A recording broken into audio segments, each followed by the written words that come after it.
Okay, so today we're going deep on something that's been making headlines. PFAS in Japan's tap water. Yeah. We're basing this deep dive on a Definitely an important topic. recent article from Minichi, Japan. For sure. It's all about a new government survey that really digs into, how widespread these chemicals are. Uh-huh. And for anyone who's hearing PFAS for the first time and thinking, Yeah. what the heck is that? Uh-huh. Yeah. They basically earned the nickname forever chemicals Mm-hmm. because they can stick around in the environment and our bodies Yeah. for like a really long time. It's kind of scary when you think about it. Yeah, it is. I mean, we're talking about stuff that's used in Oh, yeah. everything from nonstick pans to waterproof jackets. Right. And that's part of why this survey from the Japanese government is so important. It's huge. They actually tested tap water Wow. from even the tiniest water companies. Really? Yeah, across 46 prefectures. So they really got a good, Yeah, they did. but like a more, The most complete picture we've had so far. the most complete picture yet Exactly. of how much PFAS is out there. So that's pretty Yeah. like groundbreaking, I guess. I'd say so. And what did they find? Like, what's the big takeaway? They found PFAS Okay. in about 20% of the water samples. Whoa. Okay, so 1 in 5. 1 in 5, yeah. That's a lot. It is. And, when you think about all the people in Japan Right. that could be impacted by this, it really Makes you think. makes you think, yeah. Yeah, for sure. Yet there's also something important to keep in mind here. Okay, what's that? Even though that 20% number might sound kind of scary, Right. none of the samples actually went over Japan's Okay. provisional safety limit for PFAS. And what is that limit?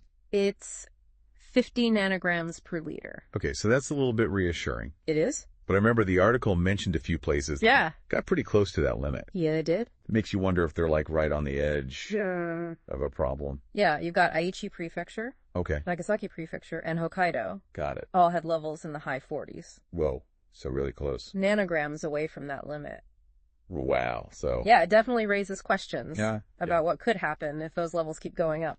Right, and like we don't even know everything about PFAS yet. Exactly. We're still learning about the long-term effects. And that whole provisional safety limit thing, Yeah. that's kind of interesting, right? Does that mean it could change? Exactly. As scientists learn more about PFAS Uh-huh. and how they affect our health, that limit could get stricter. Oh, wow.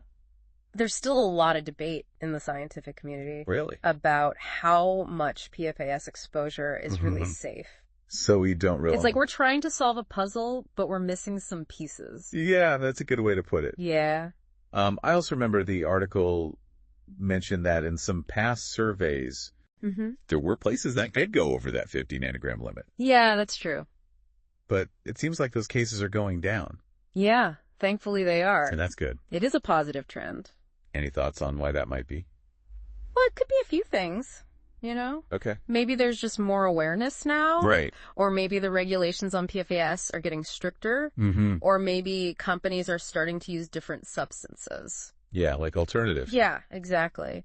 It's tough to say for sure. Yeah. But it's definitely encouraging to see those numbers going down. Yeah, I agree. And there was this one part of the article that I thought was really interesting. What was that? It was about this professor at Kyoto University, Koji Harada. Oh, yeah, I remember that.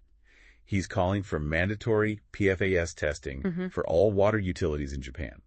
Wow. And he wants to set legally binding limits. Okay. So that's a big step. Yeah, it seems like a big step. Definitely. What do you think about that? Well, I think he's got a good point about needing more data. Okay. Mandatory testing would give us a much clearer picture of Yeah. PFAS levels across the whole country. Yeah, that makes sense. But when you start talking about legally binding limits, Right. that brings up a whole other set of issues. Like what? Well, for starters, how do you even figure out what's really safe Yeah. with all the stuff we still don't know about PFAS? Right. That's true. And then there's the question of how you actually put those limits into practice Yeah. and make sure everyone follows them. Right. And who pays for all of that? Exactly. It's complicated. It's a very complicated issue with a lot of different angles to consider. Yeah, for sure. Definitely. So for everyone listening out there, what does this all mean? I mean, That's the big question, isn't it? it is, and it's kind of freaky to think about these forever chemicals yeah. being in our environment, even if it's at low levels.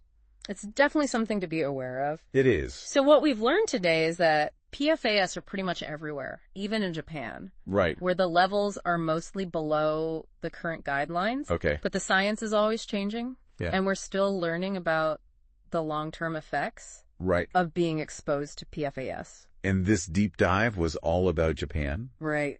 But this is a global issue. Oh, absolutely it is. So it's really something that all of us need to be thinking about. Absolutely. And like taking action on. Yeah. So knowing what we know now, right? How can we all work towards safer water and reduce our own exposure to these chemicals? That's the question everyone needs to be asking. It is. For sure. For sure. Well, on that note, thanks for joining us for this deep dive. Absolutely. It was great to be here. And we'll catch you next time. See you then.